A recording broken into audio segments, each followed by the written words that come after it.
Okay, well we've got a car that can drive around now. We're going to do two things here. First of all, we're going to see if we can make the car go backwards using some of the principles we talked about before. If you think you already know how you can do this, please go ahead, pause this video and have a go yourself. But if not, I'm going to go and right click to duplicate the one that we had to move forwards. And I'm going to change this so it can go backwards. So I'm going to change it to the down arrow. And instead of move 10 steps, there's not a block that says move back in the however many steps, so we're just going to simply make that minus 10 steps. Please note again, it's not white, so when I test the down arrow now, it's not working. Hit the green flag, sure enough it runs, and now I can move backwards, forwards, turn left, turn right, and I can start to drive in all sorts of directions.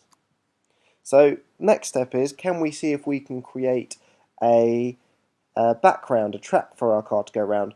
Well, this is quite straightforward. Previously we talked about we can go to the costume section to change what our sprites look like. And what we're going to do now is try and change what our background looks like. Now in Scratch we call our background our stage. So I'm going to click on the stage. You'll notice we don't have any scripts or coding on the stage. I'm going to go to the background of the stage and just edit our initial background. Now this is not going to need any explanation, so I'm very quickly going to create a racetrack, very boring one I'm afraid. So let's just have a green background. I'm going to go to my brush tool, let's get a nice thick brush, and we'll create a grey track to race around. The track is just going to be a circle kind of thing, I think. That's looking okay to me. And I think as well as that, I might just draw a line for a start-end line. What colour? Let's have it yellow. Probably not that thick. We'll just do that line there. Okay. And sure enough, it appears here. Now, if we want to continue coding for our car, we can't just go back to scripts because, as you notice, we're looking at the stage at the moment.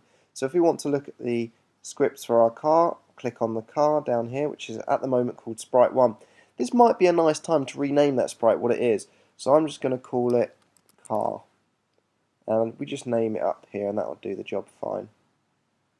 The last step we're going to need to do before we can start driving around our track is just to shrink the size of it. It's way too big to be able to fit around our track. To do that I'm going to use this tool up here to shrink sprites. So if we click on that and then we click on the sprite that we'd like to shrink, we've only got one at the moment, and I'm going to keep clicking until I get to a point where I think, yeah, that car's going to fit quite comfortably on my track. And I think let's try that for now. So let's just click on the green flag to go, and we'll see if we can drive around the track. Yeah, that seems to be working pretty well.